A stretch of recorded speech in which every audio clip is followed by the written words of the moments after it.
Okay, go.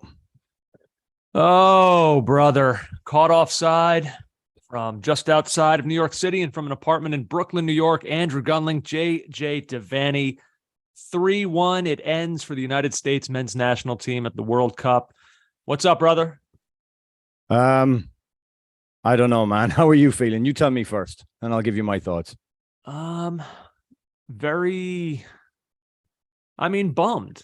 That's if you feel after a game like that and after something that you've waited, you say 4 years between World Cups, but really for us, it's been 8.5 years this wait to see the U.S. back in a tournament. And anytime that it ends before you're ready for it to end is just going to be a disappointment. There's no way around that. Now we're going to get into all the nuances. There's a lot of feelings that accompany that. I mean, I'm very proud of this team. Matthew McGee says on the chat, I'm not buying into the hate. Proud of the team. No hate. No, there's no hate. Certainly not hate. I tweeted right before we started that I'm both proud and frustrated. And I think that's that's just me. I'm not going to tell anybody else how to feel right now, but that's where I'm at this moment. I think that of course I'm proud. I mean, the Dutch are good. Like we'll talk about that, but there's a chance that we maybe did not give that team as much credit as they deserve coming into this game. Now there were weaknesses that could have still been exposed that didn't happen, they weren't. But there are players on that Dutch team that are spectacular, and we saw that today. So the U.S. went toe to toe with them. It was, they were in it. So you have to be proud. I mean, God, these guys like Tyler Adams, and I know he had a bad moment today, but like you saw two bad moments. Him, Pulisic playing hurt. You saw what these guys gave. I'm going to throw this out there now because you've opened up a channel for. I would say that the mismanagement of the Iranian game really put us in a position that we were quite tired going into this, and we from. I would say after the bright start we made, and certainly after the Dutch goal, we looked like a fatigued team. Yeah, I would say there are certainly some players out there in particular that we'll identify over the course of this live stream here that we'll roll through and say who just didn't quite look like themselves in this one. But yeah, so proud, but like you're hitting on now, frustrated. Christian Pulisic one-on-one with the keeper in the 3rd minute of this game. Who knows what the complexion of this game becomes if that goes in? That's a frustrating moment. Haji Wright, an errant back pass, and you've got your striker one-on-one with the keeper, and he takes a first touch that nearly plays him out of bounds. Frustrated. Now he scored a minute later. So one of those two things doesn't happen without the other. But there are moments in this game that you're going to relive, and that will forever kind of haunt the psyche of the American soccer fan. And you'll think about what could have been. So, I guess that's where I'm at right now. What about you? What are your immediate impressions of all this? Well, I mean, I was getting slated and torched for my daily blindness segment, which was there's a mixed bag there. It was a mixed bag there. I was saying, hey, this is a guy we can get at.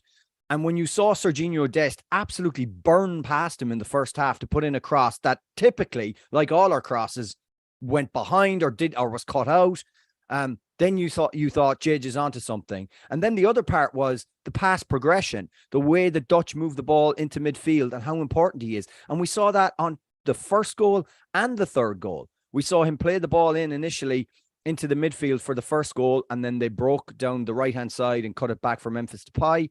And then for the third goal, we see him not picked up at all, and he puts in a cross where Robinson is completely lost. Who was it? Dumfries at the back stick, and he volleys home. Who wreaked havoc on us in this game? I thought Timber and Dumfries, generally handled Pulisic well. I thought Pulisic played decently, although I don't think he's definitely not 100% fit. But I thought the Dutch, like the way the Dutch set up was, they'd looked at us and they thought, okay, this is how we can stop their midfield. And they went man for man in the midfield. They didn't allow us to turn. We had one turn in the first half when Robinson slotted into the midfield, right? And I remember he receives that ball from Tim Ream short, and it's a sharp turn, and he's away into acres of space. And of course, typically he runs in. He's at the Dutch back four. He's on the edge of the box. And typically, what happens with all our chances when we run them in close? Nothing. Yeah, nothing. So the ball comes back down the field. But that was the one moment where like the midfield got turned. Generally, it didn't. They stopped them, and there was sloppy play. Musa had his sloppiest game in a long time. Tyler Adams was at fault in part for the first two goals, and we'll analyze that a little bit later. And McKennie and Musa swap wings, and when McKennie went to the right side, I thought, now you've got the idea. Let's try and overload on the blind Ake access and get in behind. And we didn't do it enough. But their plan, they did and executed very, very well. And if it wasn't for a bit of Dutch arrogance in the middle of the second half, I actually think they would have run away with it, and we wouldn't have scored at all. What was the other point? We'll talk about the goal, but like the way we scored the goal, I don't know what you even, if you're the Dutch, like, what do you, Someone you can said say, that, you could call it Dutch arrogance, I guess. That seems harsh too. Like, that was, how what is it the hell harsh, happened though? there? How is it harsh? Because harsh? what, like, if you're Louis Van Gaal and you look at a replay of that goal, you're like, I don't even know how it went in. I don't know what to tell any of you. Memphis Depay was on a one-man mission to get the US back into this game for a period of play. He was in the midfield, fannying around, doing step overs, losing the ball, and we were breaking. He played a pass that it was Depay that put Haji Wright in. And then, right, but I'm saying, and then minutes later, he loses the ball again. Now, what I will say, someone on the live stream said it was like a FIFA glitch that ball went in at all. It was one of the funniest goals I've ever seen. An impossible. Adam Kubek said it was an impossible goal. But maybe we should go back to the start. I was going to say, so a couple of things before we get into the meat of this. First of all, obviously it's you and I that are steering this ship right now, but this, like, all of you watching this right now were an enormous part of all this. You know, following this team for as long as you have, make this show as much yours as it is ours. Like, we would love to hear from everybody right now chiming in on the chat on the YouTube live stream. So please interact, and we'll try to roll through as many of your thoughts, comments, questions as we possibly can over the course of however long we decide to go here. But yeah, I mean, look, I took very Bergwijn, complex. Bergwijn, I'm being called up. It was Bergwijn that made the pass that got Hadji in. Okay, whatever. Okay. But it was the Dutch relaxing that nearly got us back in the game. Yeah. But I took very copious notes, JJ, throughout the course of this. I mean, I was on it. Lord. I was ready. Did you read any articles by Henry Bushnell? Jeez. I don't understand what is your problem, huh? With his writing. There's nothing. I think he's great. You're upset because I cited his article about the change, about what his proposal would be for the change to the 48-team format. And then shortly after that, The Guardian, I think, had a report that it's being considered. And so now you've retreated into your corner and you're swinging. You're like a wounded animal. Just from a show standpoint, start the show with math. Yeah, great. Yeah, the most exciting group stage that maybe we've ever had because of what Match Day 3 had presented us from a drama standpoint, and it's all going to change in 4 years. But let's not talk about that. No one cares about the fact that we're not going to see that kind of drama ever again in this tournament. No. We'll move on to something far more interesting in JJ's mind, like Y and X access. Let's talk more about that. All right, let's go through it here. So we can, I guess, go through this almost not quite minute by minute, but I've got everything laid out in front of me here. I mean, look, it's where you have to start. Third minute, the ball is kind of pinging around in the box. It winds up, I think, on the foot of Anthony Robinson, who just sort of, I guess he picks out Pulisic. I don't know if it was luck or what, but next thing you know, like, you're kind of still just settling in, ready to take this one in. And there's Christian Pulisic one-on-one with the keeper. It's saved. My initial instinct was upset, but then also kind of like, well, look where he was with the ball. He's probably offside anyway, but no, he wasn't. He's clearly being played onside. It's not even close. There would be no review. Look, if we're going to talk about the Mount Rushmore of missed opportunities throughout U.S. soccer, there's Wando, and we could go through some others, but it's hard to put a third-minute chance on that list. But boy, you get your best player in space with a chance to kind of right out of the gate take a game by the scruff of the neck, and you miss it. That one's going to sting. It just is. I thought that was McKennie that hooked it back in. Maybe it was. I'd have to. Yeah, but you're right. The game just ended. He's got to score, but it's a great save too. It really is. Did you back him to score?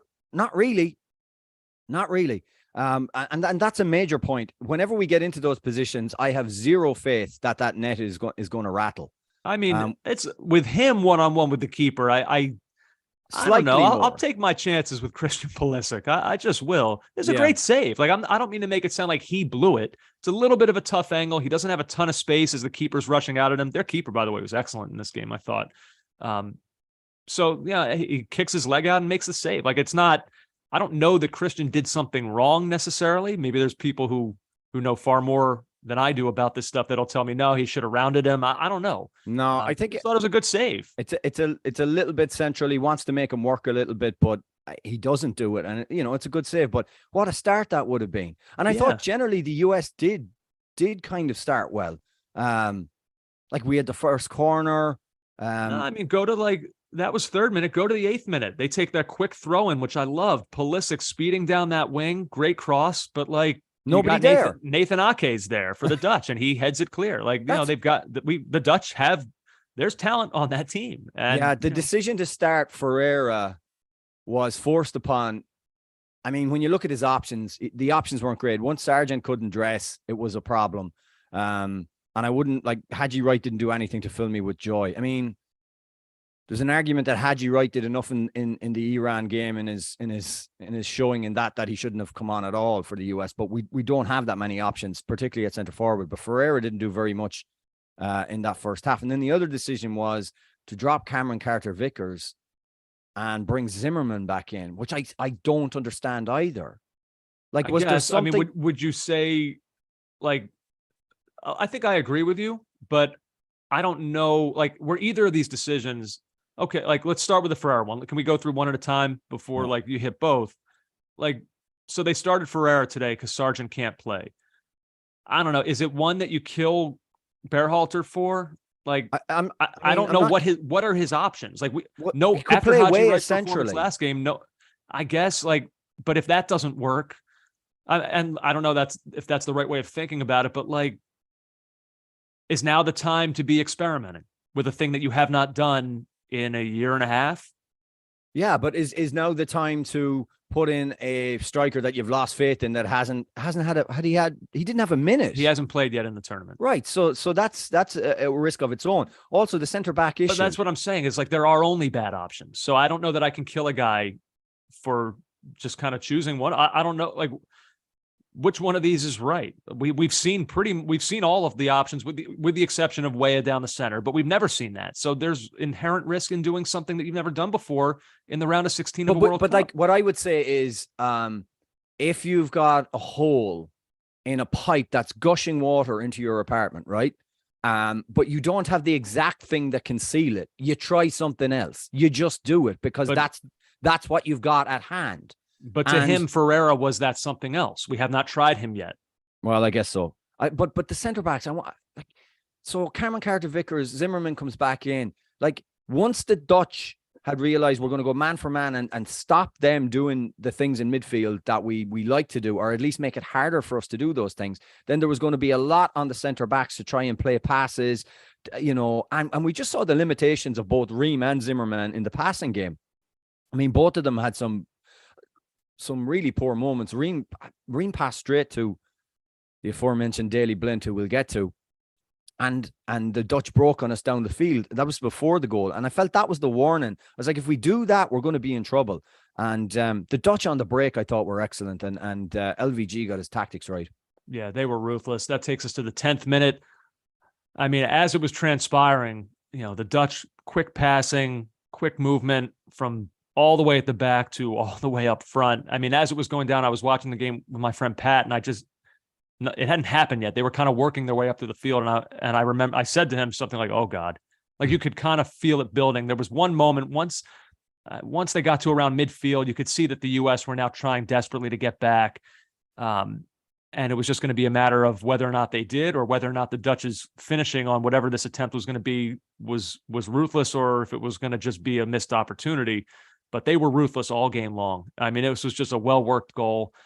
And ultimately, JJ, the Dumfries cutback to Memphis Depay is what finished it off. But sometimes goals don't happen at the point of attack. Sometimes a goal happens somewhere else. And I hate saying it because he's probably been their best player in this tournament, but boy, the replays just, they do not do well for Tyler Adams. No, I mean, it's not like one of those where, out of nowhere, Depay nips in on his blind side. No. I mean, he watches him all the way. Yeah. And that makes it very, very difficult for you to defend him on that. Oh, it makes it very difficult for him to defend if he's not going to try. Like, he just watches him. And I don't know if that's fatigue. Sometimes when you're playing, and I've done it, obviously I have not played in a World Cup or anywhere near that. Tell us how your experiences relate to this round of 16 moment for the United States. Sorry. Well, while I'm explaining it, you can look up some Henry Bushnell stuff. So sometimes like players, when they're tired, they do switch off or they gamble. They think that ball's not coming back, but he's got to expect it's going to get cut back. He's got to read that, and he doesn't. And I think he's similarly at fault on the second goal. I know I'm jumping ahead, but I might as well mention it now. He's got to realize that cross can't go in. He's got to cut that cross out, and he makes no real effort to do so. And who pops up? Only the man that I have smeared and praised in not quite equal measure. Old man Blind. I'm still waiting for the praise. I don't know if well, no, I did praise him. I said like the stats show that a lot goes through him. So should we be worried? But on the other hand, and then you resoundingly responded to that question with absolutely not. We should be exploiting him. And we didn't. No, is that my fault? Probably not. I wasn't playing. Brett Westphalen. Or maybe he wasn't as easy to exploit as we thought. Maybe. I don't know. There was times in that first half. Like there was one moment down the right where there was two or three moments. Dest skinned him, and I remember saying we've got to do more of that. But we had a nice combo 1-2 with Weah and someone else.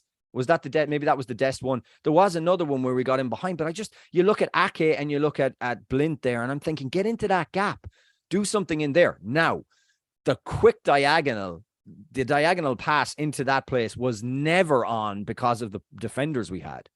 Or I was going to say the defenders we had on. I'm not sure we have defenders that can play those passes, but like for Dest to get high, you know, the way Dest got really high against Iran, that never happened, like where he could get high and almost stay there. That never happened really against the Dutch because they had such a threat going the other way. No, it was at time. I mean, we'll go through it here, but at times it was hard to watch us do our thing in that first half. It was, the Dutch just looked so comfortable. We gave a lot of ball away as well, I think, Andrew. Brett Westphalen says our squad seemed very small against the Dutch. I thought physically we got a bit beaten up at times, which hasn't really happened. And again, I wonder how much that is tiredness. Yeah, maybe. I don't know. That didn't strike me too much. I mean, there was, Dutch had a couple yellows. I don't know. I maybe. Again, we've talked so much, JJ, about the US's kind of lack of incisiveness at the end of a move. They get into the box and things just fizzle. Yeah. And I thought, I don't know if you remember this one specifically, but I made a note of it in the 17th minute. Anthony Robinson, something we didn't see against Iran. He had a great first touch, gets himself into position, gets into the box, but then he tries to make that last pass, which gets deflected. And I'm kind of watching it and I'm screaming at the TV, be selfish. Just for once, someone just be selfish. Put something on net. This like intricate moves within the box. It's gone for nothing time and time again. Like, just, I don't know. I'm not saying like from 30 yards out, start bombing ones on net, but like Robinson's 16 yards out, maybe he can curl one. Like there's a window where it can be done, but he tries to make kind of like a little touch pass and it gets just tipped away. And it's like, okay, well now we're back at midfield with Ream and Zimmerman passing back and forth. Let's try that again. Like, I don't know. Sometimes I just wish that there was a little more selfishness. We talked about it in which game was it? The England game, I think, with Tim Weah when he had an opportunity in the box. And he tries to make that last pass. And sometimes, yes, I'm not saying that like never look for that ball. Yeah, you want to try to get yourself the easiest opportunity possible, but like if it's not clicking for you at a certain point, I just wish we had more guys who would just be willing to do that sometimes. Can I fast forward to, which now seems like a lifetime ago, but the end of the first half where we're 1-0 down, but we really seem to be on top. We had the Weah shot. That was in the 43rd. What's that? That was in the 43rd. Was that Weah rocket? Yeah, no, it was a standard save for Noppert, but it was a good strike, and I felt like we were maybe getting into it. because that was just a minute beforehand. We had Tim Weah burning Daley Blint. And then we had on the 44th minute, we had that big chance where Dest just goes slaloming through. And again, doesn't get the shot off, doesn't get that final clinical piece to the game. And now obviously they broke down the field and Gakpo versus Ream, but that didn't come to nothing. And then the goal, just the sucker punch right before halftime. Backbreaker. What a killer. Yeah. Switched off again on a throw-in. And I do think Tyler Adams has to, Serginho Dest. I thought this one, to me, I looked at that and thought, Dest, what's he looking for? Yeah. Is he not paying attention to anything around him? Like he's going to let Daley Blint just kind of coast through? Him. And, we heard so much from Jenny Taft, who was telling us how, by the way, Jenny's got so embedded in the camp, she's now calling him Serge. Okay. I hadn't heard that one before, but so Serge was so up for this game. It was the most important game of his life, et cetera, and for that to happen, it was. Did you see when Berhalter took him off? He kind of had a special word with him as he was substituting him, because I think he was struggling really mentally after that goal, because it was just a night that did not go right for him, considering the billing he had given the game in his own mind. Yeah, like you said, he was pretty clear on it. Called it the biggest game he's ever played in his entire life, which is probably true for, I'd say, almost every guy on that field, maybe with the exception of Pulisic in a Champions League final. Can I get to the chat just for 1 second? Guys are please. already, they've already moved on almost to what's going to come next, and we will get there. Oh, we'll get there. Yeah, but there's the big Triple G conversation. Oh, my God. Oh, boy. So Mark is upset. Can anyone explain why Fox is Samuel L. Jackson narrating a poem pregame? Who does that appeal to? A bizarre staple of American sports coverage I can't get my head around. I will say this, Mark. You are right. That's not necessarily, for me, that's not necessarily a staple of ESPN or of DAZN or any. It's a staple of Fox.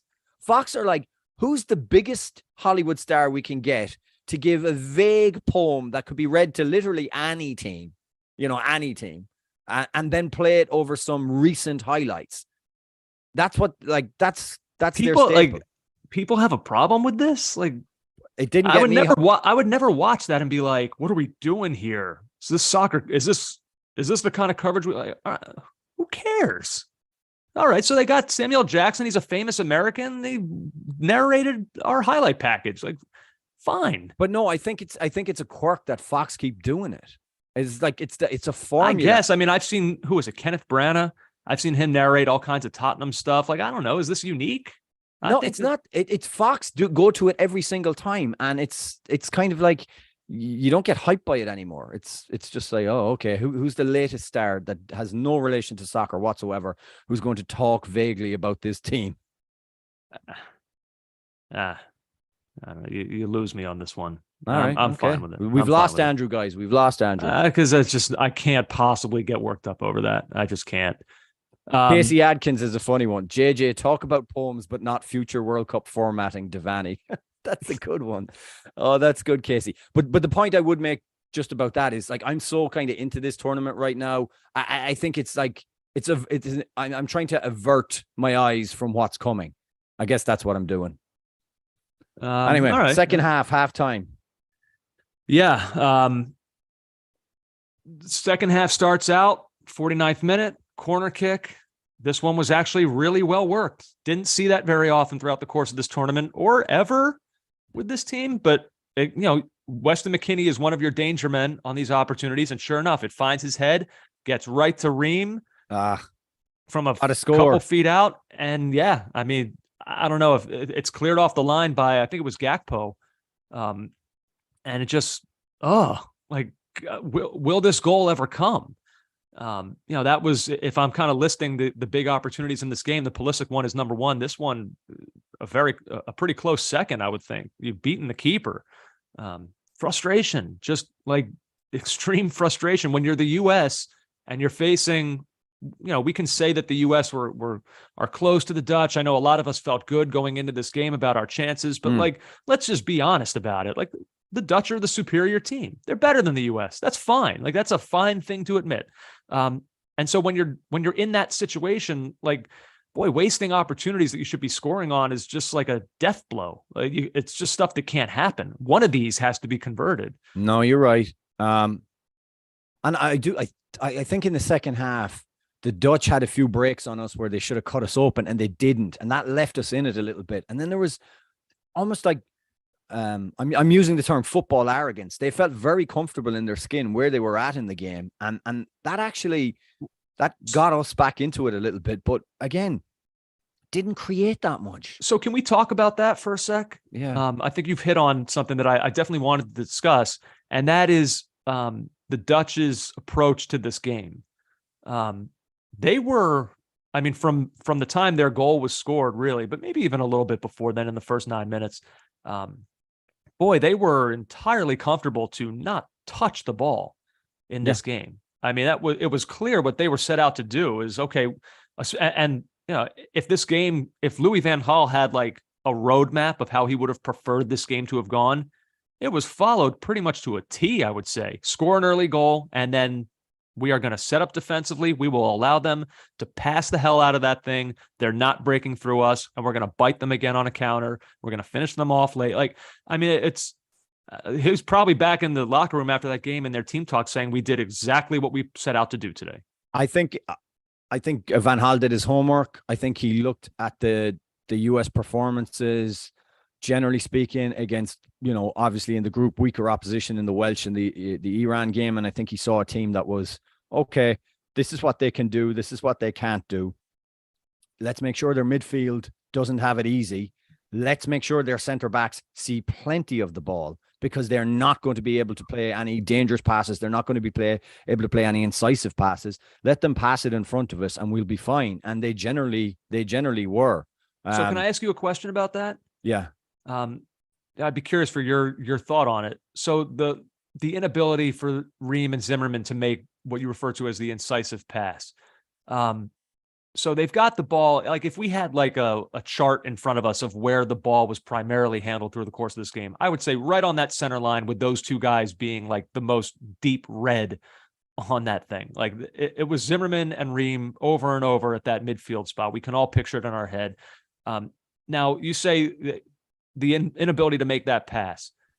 Are the Dutch were cutting off passing lanes at a really efficient rate. I thought they were making it very difficult to get to the fullbacks out wide. Right. Like that's where the US wanted to go.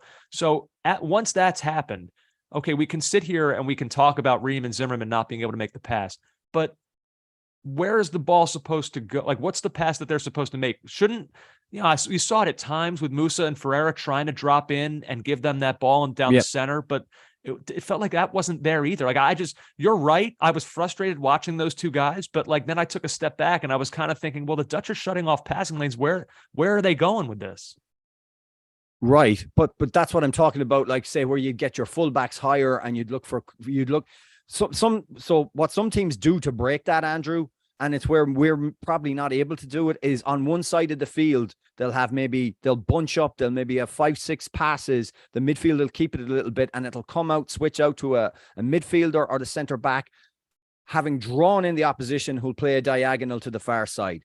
Now we weren't capable of doing that because our midfielders didn't get a second on the ball, weren't able to turn a lot of the time. And when we did, I mean, you can still see those moments in your mind. They were so few and far between. You're looking for that driven diagonal where Dest gets high or Robinson gets high. And that's a hard pass to play. It's a pass that, I mean, the opposition of a player who's done it for years for Liverpool in Virgil van Dijk, but it's a hard thing to do. And only really technically sophisticated teams can do it. And we're not that. Like I said, Dest never got into that area in behind Blind and Ake. Well, he did, but he didn't get in there enough, and he certainly didn't receive any diagonal balls. The other one you'd look for, Andrew, is that you'd look for, say, a player we don't have, a Mitrovic. So you'd go direct. Mm-hmm. You'd hit the center forward who hold it up, and then players would run off him. That's the one. Like that, what you're saying now, that's it. Yeah, can't do it. Right. Can't do it because Ferreira, he couldn't, I mean, he's not capable of that. He's not that type of player. I don't want to. Which leads to the next question. Was this the absolute worst game for Josh Sargent to get hurt? Yeah, possibly. He could drop into those gaps and kind of received the ball as well. The question whether our Zimmerman and Ream can play those passes, I would think Ream can do it a bit better than Zimmerman, but okay. Let's assume they can. It wasn't good missing Sargent. In fact, at the start of the game, for some reason, I thought he'd be on the bench, and he wasn't. He was in street clothes. Yeah. Yeah. So I was like, oh, like during the game, I think it might even be in my halftime notes on Twitter. He was probably devastated. Like it might have been hard for him to physically be there watching that. I'm such an idiot for content, though. I saw him playing pool, so I thought, oh, he must be okay. He was playing pool. Stupid. The World Cup really makes us over. Robert from LA. Disagree, JJ. LVG knew the Americans were uncomfortable with the ball, so they allowed them to have it, and the Dutch defense would be all right. That's what I said. Yeah, we agree on that. What are you talking about? That's exactly what I just said. Yeah, come on, get him, JJ. Come on. No, I'm not in the mood for this because I can see that. I'm gutted we're out. I'm doing the Mark Lawrenson thing. Mark Lawrenson, English born English raised player. He played for Liverpool, who played for Ireland, and whenever he then went into his punditry role, he'd be talking about England, and he'd go, they, I mean we, I mean them, because he knew he'd get crushed by the Irish for saying us or we, and then he knew he'd get crushed by the English for saying them, or so. Maybe I'm in that position right now. He just didn't know his pronouns were just like mush in his head. I'll keep rolling here. You can stop. Colin Hennessy, you know who can hold up? Zardes. Cue choral singing. He definitely can't, guys. Although we saw is this mean to say that Haji Wright was channeling Jossie Zardes with that touch around the goalkeeper? I mean, Haji Wright's touch was so far in the wrong direction and so far ahead of him on that play where he was played in by Bergwijn or whoever it was, that he almost ended up in Saudi Arabia. It was just dreadful. Yeah, I think Joe Girardi has a thought or two on that one. It's not what you want. Not what you want. 50th minute, JJ. Matt Turner, who hadn't really been called into action all that much through the first 3 games of this tournament, moments here and there had to come up big. He was called into action today a little bit, especially in the second half as the U.S. had to press forward for that goal. 50th minute, Turner, important save, really important save to keep this one within a little bit of arm's reach. The deflection off Walker Zimmerman, Dutch crossing continued to really hurt the U.S. in this game. But Zimmerman, Turner kept them in it. Then 53rd minute, Musa does great to keep the ball, gets it to Gio Reyna, who we should probably talk about. Gets it to Reyna out wide, who played it to McKinney, but his shot goes well over the net. I thought he should have done better with that. I know it popped up. I thought so too. Stu Holden was giving him a pass, but you got to work Noppert from that range, and there wasn't anyone really close to him. Yeah, I thought the same thing. I thought everything about that move, the way Musa was able to keep that possession, it was right on the sideline. Remember, he went to ground really early and was able to kind of hook the ball in, keep it in play, then pushed it upfield. Reyna, smart right pass that he made to McKinney, and it's not necessarily one that you expect anyone to score on, but I would have liked to have seen them, like you say, at least work the keeper there. Then where are we now, JJ? 61st minute, poor free kick from Pulisic leads to a chance going back the other way for the Dutch. Matt Turner comes up with another good save. 71st was probably Matt Turner's, I guess I'll say his best moment of the tournament so far. Bergen County Buffon, says Joseph Mara. 71st, Turner with that key double save. Really just doing all he can to keep the U.S. in it. Maybe it was a little bit of a self-created moment. As his initial save, he kind of put that rebound right back there to be smacked home for what I thought for sure was going to be a goal. In my head, I said, night, game over. But no, Turner again, he came up huge. If we came into this tournament thinking, okay, well, if nothing else, we know we've got a great elite shot stopper in net. I think he, for the most part, he validated that over the course of this tournament.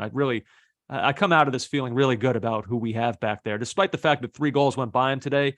I don't really look at those 3 and say Turner's got to do better. I think we got what we hoped for and then some, I think, out of that guy. I think the finance bro is comfortably our best goalkeeper. Yeah. And his kicking is not perfect. We saw that today. He had a touch that looked a little bit loosey-goosey. We all clenched our butt cheeks just a little there, JJ. Oh, we did. Sphincters tightening. Yeah. But he did fine. He got it down the field, and his kicking has improved with his move to Arsenal. Yeah. So where are we going with this now, So Andrew? now we get to chaos. So now we get to the 75th minute, and now like my anger, now it's the point of the game when it's 2-0, and I'm starting to like, it goes from like hopefulness of a comeback to frustration that it's not happening. Then now like if I take you through my psyche of how I work in a sporting event, like now we're reaching the point of now I'm angry. I'm mad at everyone now. And when Haji Wright gets that ball played to him, I should read you my notes here word for word. Oh, go on. 75th minute. Haji Wright with a all caps, and then I took the time to bold and underline Haji Wright with a trash first touch. That's my way of expressing rage during I had a text from trash. I had a text from a friend about Haji Wright during the game saying he's running like he's got bricks on his back. Yeah, he just. Yeah, like that was a moment where I was just like, because we all stood up as that pass is being made to him from a Dutch player, from Bergwijn, and like you think this is our avenue back. Like there's time on the clock. We're getting at least 6 minutes of stoppage time. We got 20 minutes here. Let's go.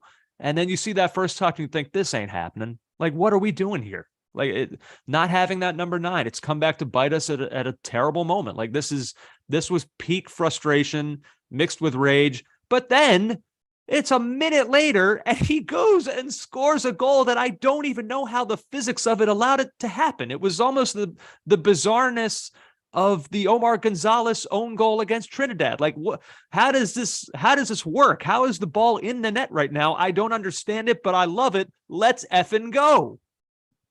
That was a glitch. That the space-time continuum ripped apart, and everything we know about physics and the movement of time allowed that ball to glitch into the net. It reminds me of a goal that was scored against Ireland by the Dutch. I think it was Wim Kieft in 1988, where the ball was hit into the ground and it's going wide, but it takes some kind of top spin and then spins inside the post. And that was it. 1-0 Ireland lose. This one was absolutely, truly bizarre. It had a flavor of Omar Gonzalez's crazy own goal in Cuba, where that's what I just said. Yeah, it did have that flavor. But I think this was even more bizarre, Andrew, because you could see the touch that Gonzalez had on the ball. I've watched replays. Like there's only a bit of heel, is it? I don't even know what part. I'll give him the benefit of the doubt and say that it was by design. But I should say in the build up to that goal, like I know we can talk about Haji Wright in the finish, but like we've been kind of underwhelmed with DeAndre Yedlin for the last few years. I'll tell you what, man, he came on as a sub, won back possession to help that goal happen. A few minutes later, I think he set up. Well, I mean, we'll go right to it. I think it was, what was it now? So that goal happens. And then like, here we go. Momentum is back on the U.S.'s side. And sure enough, a minute and a half after that, Pulisic to Haji Wright again in space. It looks like he's going to be one-on-one with the keeper, but he can't quite get there. Nuppert comes out and is able to clear it. And it was another one of those, like just half a second. I mean, like, damn this game sometimes with the frustration of just like detail in the margins and just how close things can be. Adam Kubek says, I think it was his toe/top of foot. Okay. Yeah. I mean, we'll certainly, will you watch this again? How deep will you, can you rewatch highlights of a game that takes you out of the World Cup? I can watch it again. I can definitely watch it again. Yeah. I mean, I guess I've seen Julian Green's goal probably like 30 to 40 times. I'll be all right with it. I would just say there's a mood growing in the chat, Andrew, where at some point we'll have to get to Reina. Yeah. Well, here, I'll finish out my notes and then we'll get in on certain specific players and stuff like that. I got nothing left other than 81st minute goal. Daley Blind all day to pick out a pass, and fittingly, Dumfries is on the end of it. He was excellent. I'd say for the most part, Daley Blind was a net positive tonight for the Dutch. Not exactly what was expected. I think we had hoped that maybe he would be someone who could be exploited.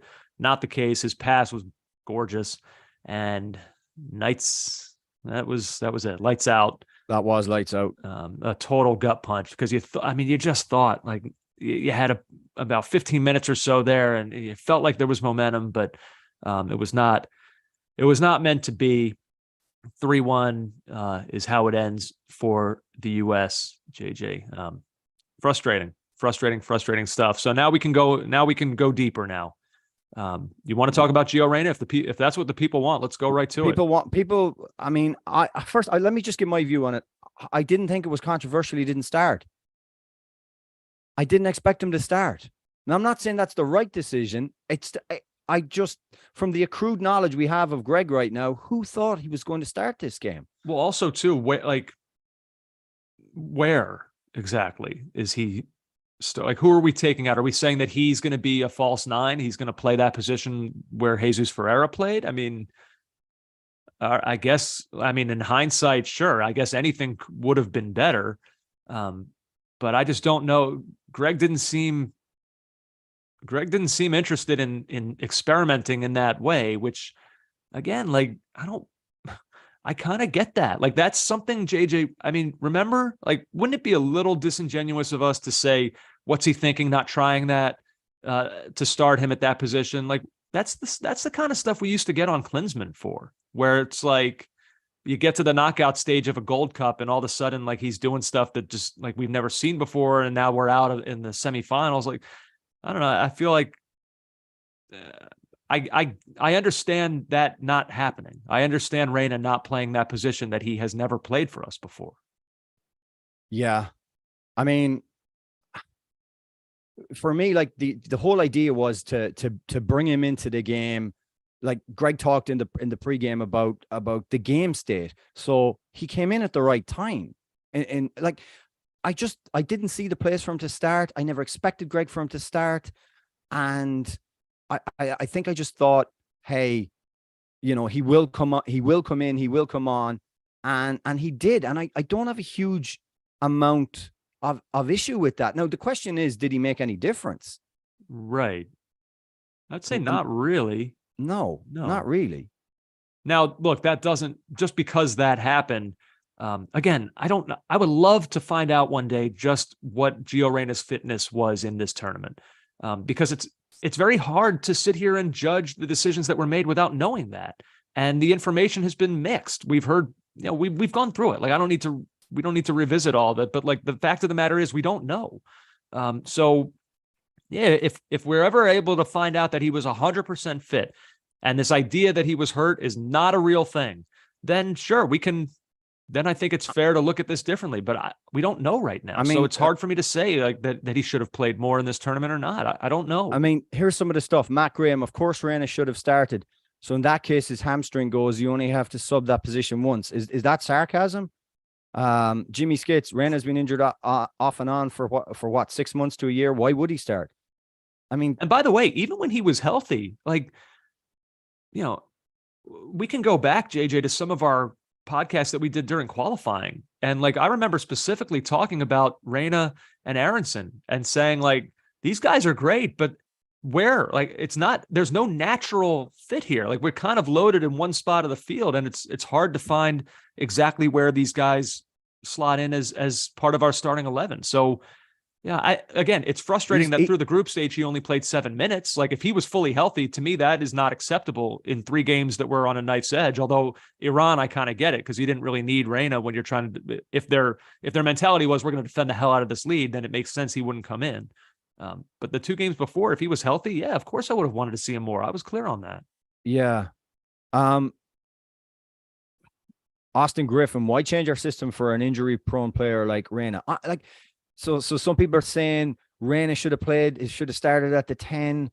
I just think it would have been a serious decision. You would have to rejig your entire attack in midfield to bring him in, to play him as a 10. I honestly think that it happens in English football a lot. There's a kind of a cause célèbre happens every tournament for England. And right now it's Phil Foden. Last at the Euros, it was Jack Grealish. Yeah. And I think we do this too as well. I think Reyna is a quality player. And I've said before, he does things we don't often, see from other US players. I get that, but I think Greg's been vindicated throughout this tournament by not starting him. and starting him now would have caused too much structural changes, and he's not 100% fit. I'm of that opinion too. Again, I guess I don't know that we know. I mean, but that's sort of the way that I feel Casey about Adkins, this too. Gio is just a scapegoat. Everyone's favorite player is the backup QB.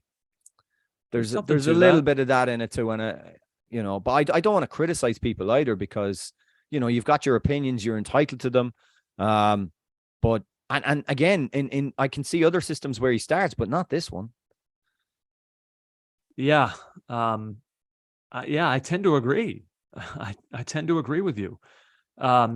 Anyone else, JJ, that you wanted to kind of hone in on performances in this game? I mean, did you think, I know you talked a little bit about Pulisic. I thought, the chance, we're going to look back at that chance and we're going to grimace. Obviously he is too. I thought he was decent. I did think he carried a threat. Sometimes I just want him to do less and just be off the ball and making runs and get on to the end of things. I think that's when he's been most effective at this tournament. Our fullbacks, I thought Robinson had his worst game in a US jersey. Unfortunately, he had it in this game, which is a World Cup round of 16, which is very unfortunate. Dest too. They're two players we need to be functioning highly, attacking and defending, and that didn't happen today. I thought the midfield genuinely looked tired. I thought Musa had that one great run on the sideline where he lost the ball, then he slid in, recovered it, and he started off an attack. I thought that was really good, but otherwise, again, not a great performance from him. He looked tired. He looked fatigued. I do think if there's a criticism of Greg, is that how we allowed that Iran game to be so fraught, so tense, so energy sapping when it should have been over at halftime or over in the middle of the second half. That really played in with the relatively quick turnaround. I think that really, really hurt us today in terms of our physical state and our fatigue. Keep your comments coming. We would love to get to as many as we possibly can. I'm just kind of scrolling through Twitter, JJ. I saw this from at USMNT Thoughts. They say, I think we can officially say Jesus Ferreira over Ricardo Pepi was an insane roster decision. What do you think? Can we do that kind of hindsight stuff now? I mean, would Pepi have been a difference here? Look, Ferreira wound up only giving them 45 minutes, and there was nothing really positive to say about it. So yeah, I guess you can go back and say stuff like that now. But again, like, I don't know. Am I wrong for sort of viewing a lot of these guys, right? Pepi, Ferreira. I kind of view all of them in sort of a similar light. Like, I think you're wrong there. Okay. Wright is not like any of them. And I mean, I don't mean the type of player. I mean the caliber of player, like the regard with which I hold them. Like, they're all kind of in the same category to me. Like, look, I understand. Like, it's fair to get worked up about it. Like, that's why we're fans. Like, we all kind of latch on to certain narratives and players and storylines. And so, like, I'm not saying that at USMNT Thoughts or anybody is wrong to be worked up. I'm just saying from my perspective, like, I don't know that like this is an entirely different team if Pepi is there instead of Ferreira. I'm not sure it is either. Pepi did have, that late run in the of form in the Dutch league, but then again, Haji Wright's had his run for Antalyaspor. Matt Graham, if Pepi had played, people would be saying that bringing him instead of Ferreira was the wrong move. I certainly think that would have been part of it. Mm-hmm. If you want to say much of a muchness between bringing Pepi or Ferreira, I'd be happy to close the book on that. I would say that is a fair estimation. We need within the next 4 years to develop, or for a player to come through that is a very, very good striker, alongside probably another center half and another maybe another attacking midfielder. So that I was going to ask you now.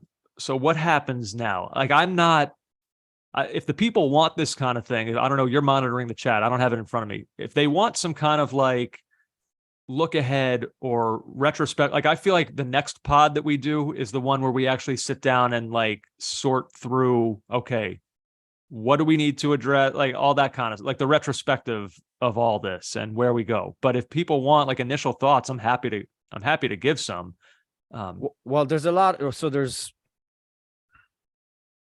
a lot of stuff, about PFOC. I mean, like two says PFOC. But look at PFOC's last 7 games in the Bundesliga, or look at his form. It had fallen off a cliff, and Greg never really got into him. Yeah, I mean, Now he never really got into Haji Wright either. So there right. was something really kind of. He was never into Tim Ream. There was something very idiosyncratic about those choices. He looked out, he got it right with Tim Ream because it seemed obvious, and on the others, maybe he was being a bit too clever. I was always a PFOC guy, so if people are saying that, I won't. I'll stand with some of that, sure. But again, like, is that much of a like? Am I doing what with PFOC what USMNT Thoughts is doing with Ricardo Pepi? Like, are these guys all in the same category? Like, to me, PFOC is a little bit different, but people may say Ricardo Pepi is as well. I don't know. I guess I wouldn't lose my mind over that. I don't think that's why we're out in the round of 16. Like, that's. I think our striker pool is it's shallow. It's shallow. The kiddie pool, and there's a lot of urine in that kiddie pool. It's shallow. There's urine in it, and there's people who are wearing those inflatable life armbands, swimmies that are really. We got to do something about that. So I guess how does that happen? Like, I wish we could just. I mean, we'll have to like sit down and really start looking through, the next group. The next wave of U.S. talent that's going to be in their early 20s and late teens. But Austin Griffin makes a good point, Andrew. Spain and Germany don't have a number 9 either. These guys are difficult to find. And one of the conversations coming out of this World Cup is look at Germany, though. Like, we just did a whole pod about how they were missing that is maybe why they're out of this World Cup. But there's a dearth of number 9s. Like someone was saying that like Holland and Kane are like the last of a dying breed because of the way formations have changed. And there's been a lack of emphasis on having like one single number 9, and his job is to put the ball in the net. Well, whether or not we call him a number 9, you can call it whatever you want, but I think we're talking about goal scorers, guys who, like, there may not be number 9s. Like, you can call Phil Foden whatever you want. It's probably not a number 9, but we know a goal scorer when we see one. The U.S. has some playmakers. They have guys who are great in terms of work rate. I put us up against any nation on earth. We have guys who will win back possession, who will run for days. Like, those are great qualities. But who are our goal scorers? Like, maybe they're not. You can look at other nations and say maybe they don't have true number 9s like of Lewandowski or Kane. By the way, Harry Kane, watch him play. Is he even a number 9 anymore? He's their best passer. He's setting up goals. He's not scoring them. So, but we know him when we see him. And like, the U.S. they don't have that. They just don't have that guy who's a goal scorer. They need that. Yes. And another thing is maybe we need René Moulenstein. René Moulenstein in the Ronaldo Messi book that I've been reading, and you can watch the video here on the YouTube. Apparently took Ronaldo aside and told him that he had to be better as a finisher at Manchester United, and he was suspended. And he had an international break. And with the suspension plus the international break, he had like 5 weeks where he was doing nothing. And every day him and Moulenstein will go out and practice finishing. Maybe we need some kind of hothousing of our forward players to create some kind of goal scoring conveyor belt. Sure. I'll try anything. Yeah. Michael Anthony Duran II. Memphis is a goal scorer, not your traditional number 9. Yeah, right. Correct. That's what we're saying. Right. We're saying, like, you can we don't label have them one. however you want, but we don't goal have scorers. We don't have a traditional goal scorer. We don't have a non-traditional goal scorer. We don't have a conservative goal scorer. We don't have a libertarian goal scorer. We don't have a Mormon goal scorer. We don't have a Christian goal scorer. We don't have a goal scorer. I mean, I guess, do you see a guy on this team right now who can become that? Like, if Pulisic goes somewhere else and maybe they play him a little bit differently, he become that? Can Ricardo Pepi, he didn't get the chance at this World Cup, but he's still extremely young and he's in Europe, and you feel like the trajectory, hopefully, it's hard to say exactly, but you hope it's going in the right direction. Maybe, who knows? Maybe it is him at the next World Cup. There's a good chance it might be some guy that we're not even aware of yet. Oren Davis, Eddie Howe did it with Almiron. What a job Eddie Howe is doing. It's a fine point. Yeah, and he had a great tournament with Saudi Arabia as well. Very unlucky not to get out of the group, Eddie Howe and the guys. Wow. Matthew Hoppy. Well, That's the name to watch. That name diminished really. I mean, he's had some injury issues. He's at Middlesbrough now, so he's bound to kick on from that. Julio Vega, old religion naming JJ. Okay, let's get to it. Let's get to the Triple G conversation, Andrew, because this is the one that's going to invigorate the live chat. Oh boy. Right, thoughts. I mean, there was a report from, I believe it was Michelle Giannone.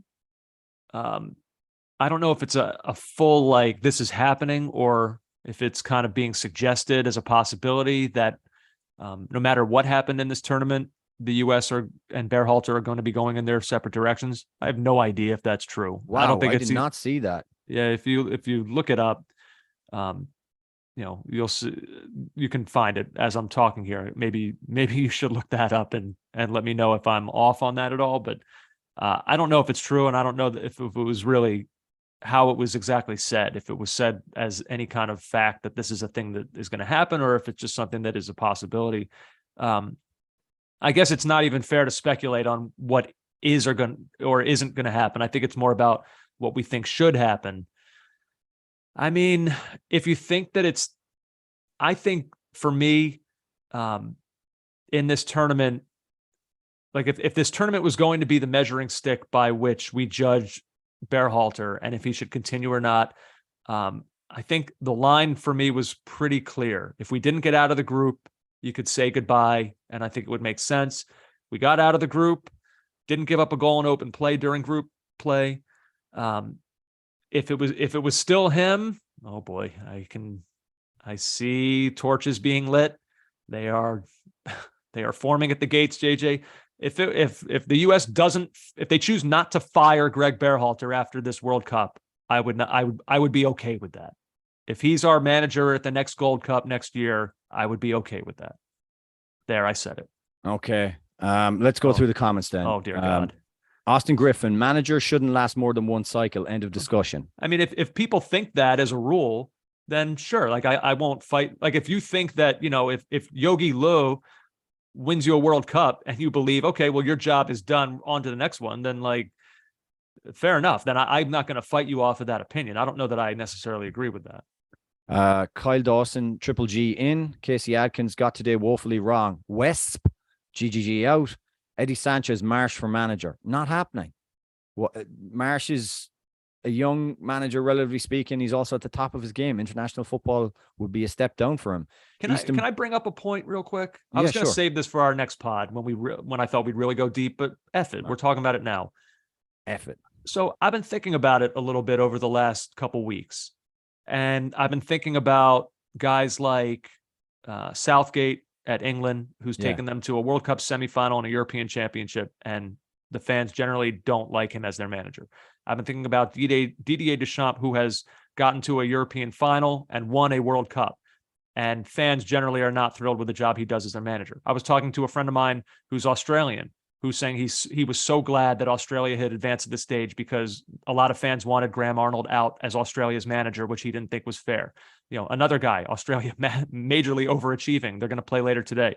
There are others too that I'm forgetting now. I had a list written down, but the takeaway that I had from this in the end was that I think most fan bases of international teams don't like their manager. And so I'm trying to think of why that is. And I think the reason is just the inherent nature of tournament play. Like you watch the way, JJ, you look at the players on that Dutch team, okay? We can say that, we don't think that they're a threat to go on. Roberto Martinez, that was another one at Belgium. No one was happy with that. He was their manager. Tata Martino, who was everybody wanted him to be the US's manager. He was a disaster at Mexico. It's their worst era in history. Okay. So I think back to what I was saying, look at the Dutch today, loaded with guys who are playing in elite leagues all over the world. And how did they play? They put 10 guys behind midfield and were comfortable to just let the U.S. pass the ball around. They weren't trying to play football today. Like that was really, they were happy to let us have possession and play on the counter. And that was how they're going to win. Like what you want to see of your team in international tournaments, it's not going to be beautiful, free-flowing football. Like that's just, you're asking a lot of guys who never play with each other to suddenly come in and have this coherent system that's a thing of beauty and fun to watch. Yeah, I thought we did it at Brazil has times. done it. Brazil's done it because that's Brazil. Spain did it, certainly under Del Bosque, but that was a group of an entire team that was playing on just two different teams between Barcelona and Real Madrid that had this system drilled into their heads for years. The Swiss did it yesterday. I mean, yes, the Japanese do it. It happens in moments, but I'm saying the teams that go on and win these things and succeed, it's just not always going to be a beautiful style of play to win tournaments. We talk about that all the time. So, people get mad about Berhalter. Guess what? They're going to get mad about the next guy, and then that guy's going to get fired, and they're going to get mad about the next guy. I think that's just kind of part of like the international game, that you don't always love the way it looks. Kyle Moran. Oh no, here we go with Triple G Andy.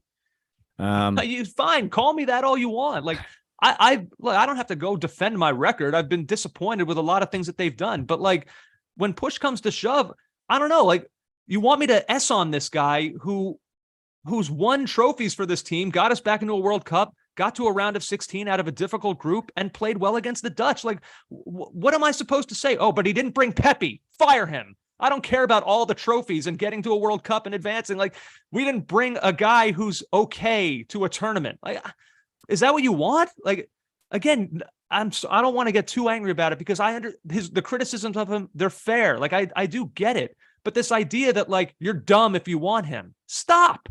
It's not like that. Joseph Mara, this is balanced.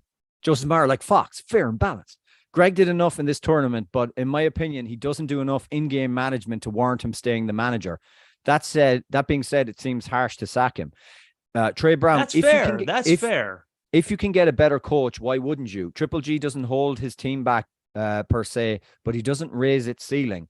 I don't know. I think I would give him enough credit. I would give him credit in this point.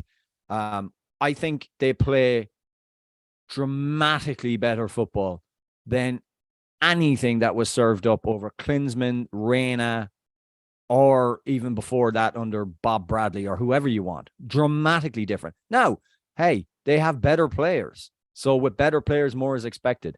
Also, too, I don't think you can entirely underrate what Berhalter has helped do from a recruitment standpoint. Dest, Musa, these are big gets.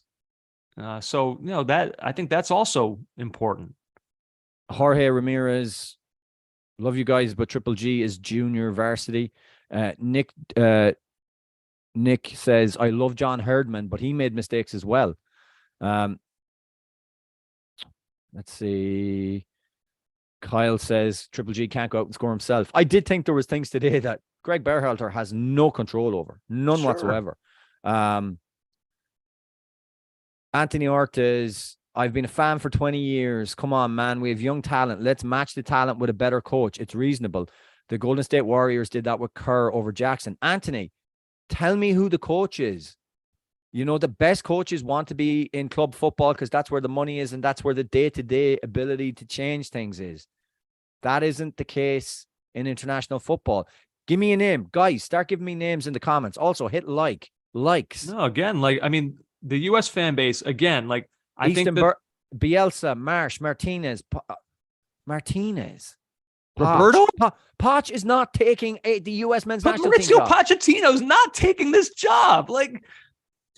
I guess if we throw him Neither is Bielsa. If we throw him a boatload of money, but I don't think that that's where he's interested in his career going. Can you imagine Bielsa? It's not realistic to me. Can you imagine Bielsa as U.S. men's national team manager? Like refusing to speak in English and having an interpreter, how that would drive some parts of this country absolutely insane. I mean, I understand for Berhalter, it was always going to be an uphill climb because the manner in which he got this job was weird. Jay Berhalter being part of U.S. Soccer. Remember, JJ, we read, when he was hired, you and I on the podcast, we thought this is we read the parameters through which they had narrowed the scope of their search. And it felt like when you read through that stuff, it felt like the search was almost rigged for him. So I understand that there was outrage over Tata Martino not being really considered because he didn't speak English. I get it. We were at the time, we were like that as well. But where I don't know, maybe things would have been different. But again, like Tata Martino just presided over the worst era of Mexican soccer that we've seen in 50 years, 60 years, whatever. So, King, the progressive teams barely get time to train to make it perfect. That's why most international teams go defensive. Or correct. Yeah. Correct. I completely agree with that. So I don't know. Like, look, if suddenly, sure, if Poch suddenly said, you know what, I'd consider this, then I would say, well, then then I'll change course on my opinion. But I think you're right, JJ. Like, the guy, I personally don't think there's a golden bullet here, guys. Or sorry, golden bullet, silver bullet. That's the phrase. It's been a long few days. There's no silver bullet that we get a manager in and suddenly we're a million miles better or much better than what the supporters want. You know, we want a coach that matches the talent. I don't see that happening. It's not entirely clear to me either. I mean, look, if Jesse Marsch if things go south at Leeds and he winds up losing his job, then let's have a conversation. But like, is Jesse Marsch quitting his job at Leeds to take over with the US? He's gonna voluntarily leave the English Premier League when we're still 4 years away from another World Cup.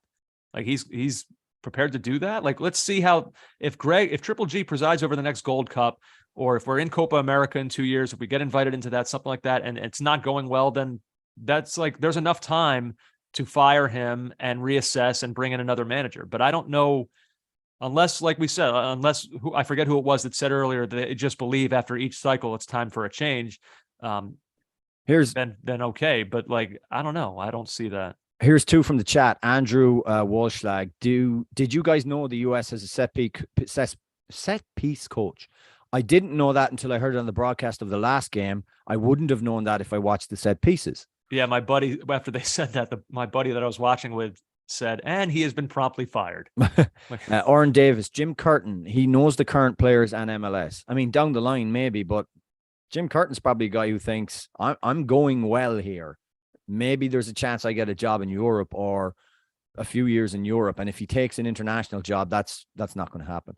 But that's an interesting one, because I do think that Jim Curtin, because of the success that he's had with the US, with the Union, he would test the Euro snob nature of some of this fan base. I know that I feel bad using that term because I have some of that in me as well. But like, would those people be on board with him? Or Andrew, is it sort of a blanket thing that they're just not going to want a manager who's coming from MLS, who has not won a trophy? Right. Other than, he did win a Supporter Shield. I shouldn't say that. But hang on a sec. Would they want a coach who plays that style of football? I mean, his style of football isn't exactly, I mean, it's good and it's effective, but it's not even Greg Berhalter's style of football. It's not slick passing and so score a lot of goals for sure. But you know, John Cortman, the manager wasn't the issue during this tournament. The finishing is just wasn't good enough, which is from not having a good outright striker. Yeah, I think so. Certainly, I think so. But also crosses that don't hit the first defender would be pretty helpful too. Thoughts on Brian Smetcher? Brian Smetcher would. It'd be great for the press conferences. Oh, he would. He would. Like, I mean, we got an opportunity. We didn't finish it. I don't know what guys want from me on the Twitter.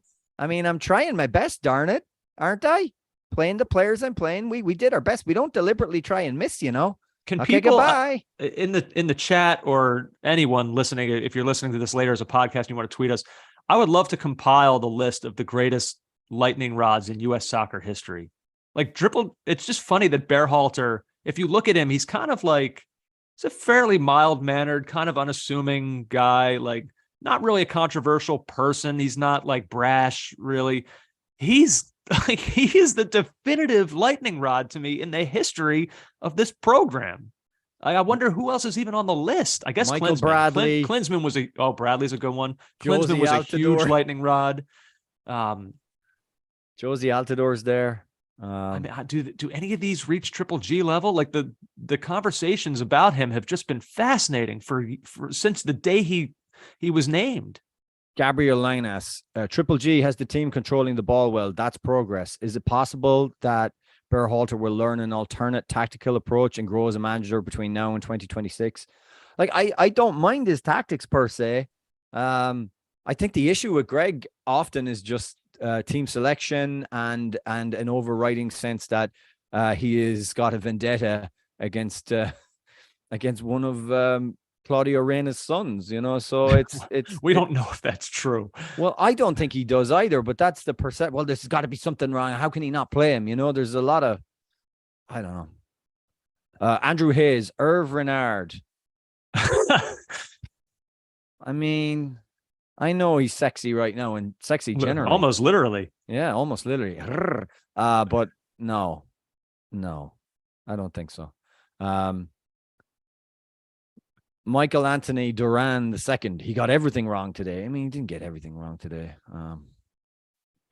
It's amazing, though, how there are protected species within the ecosystem of soccer. I have not seen one comment about how Tyler Adams was at fault or possibly at fault for both of the first two goals. I don't know if I feel he was at fault for the second. I think that cross has got to be cut out. I look at Dest and I just think you're letting a guy just coast through you on a carbon copy of a goal that happened just earlier in the game. CU, Reyna and Aronson lack of time or starts is criminal when our midfield was clearly exhausted. I think there's something in that. I think there's that screams of hindsight to me. No, I think in the Aronson shout, yes, because of his energy, his ability to get around. I mean, Weston McKennie, did he finish any game? He left every game with about 30 minutes left. Right. But like we came in, everyone's analysis of this game, JJ, was if the U.S. was going to win, it's because our midfield has been so good throughout the course of this tournament. McKennie, Musa, and Adams, nobody was calling for a change in the midfield. No one. Right. To say that now, that feels, I don't know, that feels unfair to me. It does a little bit. It's a tough conversation. Like, but look, I know I'm fired up on one side of this, like I'm Jay Berhalter, but like, I get it. Like, I do get it. Like, there were performances during qualification when the U.S. was away from home that were frightening. So like, I can see it. I just am trying to look at a bigger picture of progress being made from where this was inherited after Saracen to where we're at now, where like, the way that the U.S. are kind of dominating, I shouldn't say CONCACAF. Obviously, we finished behind Mexico and Canada top CONCACAF. But in terms of the trophies that have been won, the only team remaining to get out of the group in World Cup play, I don't know. I don't feel like we're headed in the wrong direction. If I felt that way, I would say, yeah, we have to make a change. But I don't know that I can. Can anyone say that? Like, we feel like this is going in the wrong direction right now? I don't know. Harley dude, hire Mick McCarthy or Martin O'Neill. No. What? Oh no. Clearly a joke. Old Andy Saracen.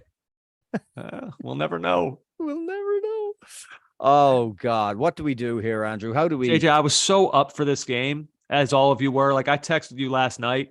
I was on my train ride home from work, and like, I was just sitting there on the train. I was like, okay, do I want to listen to a podcast or like throw on a movie on Netflix? Do I want to read? And I just wound up, I just got steered towards YouTube and I went crazy. And I just went deep on like all my favorite U.S. soccer moments on YouTube, just watching all of them. I was so ready for this. I'm just so empty that it's done. I was not ready to stop watching this team. That's the problem with being in love with a team that never plays. Like, so now what? Like, okay, I'll love watching these guys as they go back to their club teams, but I want to keep watching this team. And so now we got to like wait for them to play 5 games in a Gold Cup. Let's just like, so you understand why this fan base is so like, it's why I'll never criticize the fan base for being as crazed, sometimes irrational, obsessed. I'll never criticize them for it, because it's like when you finally get the taste of it, you go crazy, because like you've been waiting so like if you're in the desert and you haven't had a sip of water in months, finally you get some, you dump it all over your face, you go nuts with it. Like, that's how it is to be a fan, to be an obsessive fan like U.S. fans are of an international team. It's like when you get that little smidgen of it, you need to inhale it. And so like, I get it. I love the passion around this team and I love the conversation around it. It just sucks that now we got to wait and wait and wait. but we'll keep the debates going. We'll keep the arguments going. We'll keep the analysis going, because I know how passionate this fan base is about this team, because I feel it too, and you feel it too. So it'll still, even though this is over and this is the moment that we had been waiting for all these years, it will still be fun to talk about the direction that all this is headed, because the games ended today for the US, but like the debate and all that, it is still firmly underway. That's not going anywhere. Old YouTube Andy until they play the next time, said Darcy, which is I was very much old YouTube Andy. So some of the ones I'm curious if people could guess my go-tos. I mean, obviously Donovan against Algeria. Because it was the Dutch, I went back and rewatched the highlights of the 4-3 friendly, the Bobby Wood game. The Bobby Wood game. It will forever be known as that in my house. Do you remember who was it we beat? Did we beat Holland and Germany in like a short window? 2-1 against Germany and then the 4-3. Oh my God. It was 2015. What a time to be alive. The friendlies of 2015 is how I often refer to them. What else? I went back and watched the highlights of the US Spain. One of the most, I feel like when we talk about like great US games, that one sometimes gets forgotten by people. That 09 semifinal against Spain in the Confederations Cup. God, what a game. What a game. Oh, I was loving it, JJ. I wish I could freeze that moment in time. I just want to be on that train forever, excited, watching these highlights. But here we are. You were absolutely pumped. That text message I got from you last night, I mean, there was even a swear in it, which is so rare. I curse all the time. I don't need to justify my language. I just don't do it on this podcast. By the way, I meant to tell you, I got a tweet from somebody thanking me for that. Thanking you for not cursing. For trying to keep it clean. I would have loved to talk about yesterday. Just some brilliant games in the World Cup, but it feels like that moment where David Brent gets promoted, but everybody else is worried about their job in the office. And Ricky Gervais, as David Brent, walks in and they're like, what's going on? What's going on? And he's got this smirk on his face and he goes, it's fine. We'll talk. Closes the door. They knock on the door. They say, no, David, we want to know now. And he goes, unfortunately, there will be redundancies. And everyone's, oh no. But on the good side, I've been promoted. And they're like, that's not good. And their faces drop and he goes, you're still thinking about the bad news, aren't you? So it doesn't matter if I talk about how great a game Switzerland-Serbia was, it was just intensity in 10 cities. It was such a brilliant game of football. Or South Korea or Uruguay getting just completely, Ghana getting revenge and yet sort of. Well, no, they've got revenge on. They made Luis Suarez cry in the stadium. But they didn't make. I mean, Uruguay beat them soundly. Yeah, I know, but they started singing his name and started like goading him in the stadium while he was on the bench, unable to. No one was really sad to watch the way that played out. I don't think so either. But yeah, so I feel like I'm mentioning any or talking about any of this is just I got no use for any of that right now. Yeah, right. Okay, but you can't let this World Cup pass you by now just because the US are out. God, Please no. don't do I've that. never done that before. I'm not about to start now. Of course, I cherish this tournament. It's just been like the greatest. I still feel the way what I said the other night. I hope Arsene Wenger parachutes in and announces some proclamation that they're going to play this thing up through March. Like, please God, let it happen. No, I'm not going anywhere. We're going to keep cranking out pods and YouTube live streams like crazy through the end of this thing. I just wasn't ready to have this team be done. Tooves, the tournament has been incredible, but we're trying to be depressed out here. JJ, calm down. All right. Okay. There's a time for happiness. This ain't it. Come on, JJ. Keep up. Sorry. I have misread the tone and the tenor of the room. I apologize. I will leave it to you, Andrew, to figure a way to wrap this bad boy. I would wrap it almost the way that I started it, by coming full circle and saying the frustration of today will live with American fans for a long time, because there were near misses and the U.S. did play well in spurts. Obviously, there was great frustration over not being able to break down the Dutch the way that we would have liked, especially in that first half, to just watch the ball kind of ping back and forth between center backs without an incisive move. That was peak frustration watching that. And then a goal right before half. It was a killer. There are moments of real frustration, but I mean, you got to come out of this tournament. I would like to hope feeling proud of this team. This is such a young team. And I know you're right. in talking about the fact that there's a difference between young and inexperienced. I don't know that we can necessarily say that this team is inexperienced, because JJ, I know you've laid out chapter and verse. You've got guys who have played in key Champions League fixtures, who are on our bench. Cameron Carter-Vickers is a Champions League captain of a Champions League side on our bench. We've got guys playing huge matches in front of huge audiences every week in the Premier League. But this is a young team that has not had a ton of opportunity to play together. And so the fact that advancing out of a group, a win and in game, the height of pressure in this sport in the third group stage match against a team that was set up to shut them down, to get the goal, to advance, there is a lot to be proud of with this group. And it's only the beginning. They are young. We're going to watch this team grow. Like I said the other night, we're going to get to know this team. There are fun moments ahead. There's no question about that. And the next one of these things is going to be in this country. So there is so much to be excited about. I'm disappointed today, but tomorrow we'll wake up and we'll be pumped, I think, for what's going to be coming up with this group. I think, I'd like to believe that that's where most American fans are at.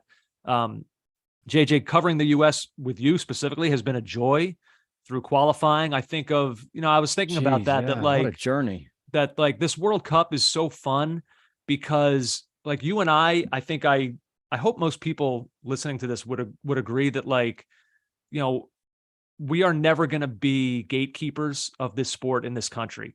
I don't care if you started watching soccer yesterday. Come on in. Like, I'm never going to be that guy. There, you get some people like that who get real bitter about wherever they think this sport is in this country, and it should be more. And the people who hate on it, like, I don't know. That is not us.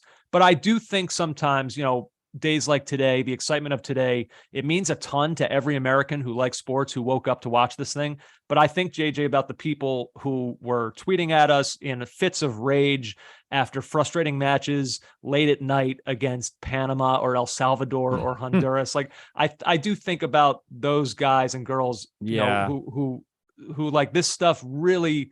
It's not just like we parachute in every 4 years. Like, I know the people out there who live and die with the random ass friendly, and like, those people exist.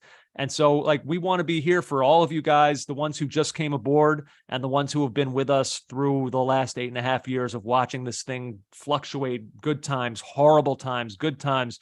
And we're going to keep doing that. It's been so much fun to cover this group, and there's plenty more ahead.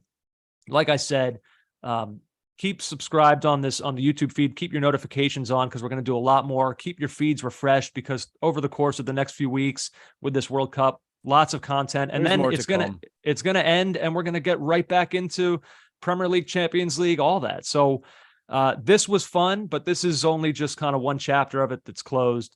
We're going to keep having a ton of fun with this World Cup, with this team, with this sport. That's about all I got, my friend. You got anything else? No, I just want to thank everyone who's been in the chat here. It's a lot of fun, and sorry if I got ratty earlier on. I'm just a bit annoyed because I was hoping this would go on for a little bit longer. But I appreciate everyone tuning in. Hit like, leave a comment, subscribe everywhere, Spotify. Leave more reviews on Apple iTunes as well if that's your thing. Keep following us for this World Cup. It's been tremendous fun. And the football, as Casey Adkins just said here, goes on forever. It's officially going on forever, and it will never, ever stop. So I guess thanks, everyone. And I would say there were times over the last since we've been doing this, I guess, where you're just like, why am I going to the studio tonight for this game with Andrew? I will not get home till 2:00 in the morning, and I'll be on the D train at 2 a.m. This is not worth it. But in the end, it always is worth it. So this is just an inflection point, and we'll go from here, guys. Yeah, we'll be back in a couple of days to talk about everything that's gone on in the round of 16. And I think to do maybe a little bit more of a retrospective. This was all kind of like spur of the moment, initial thoughts. We're going to take some time to kind of let the dust settle, and we're going to think more about it. And there will be a lot more analysis of what's to come for the U.S. JJ, this was fun. Not the way I had hoped it had gone. Thought maybe this would have been a celebratory podcast. Sadly, this round of 16 barrier is just a tough one for this group to break through. Hopefully 4 years from now, it'll be different. But here we are. To you, I say, check you later, fun boy. I'll see you, man. Take care.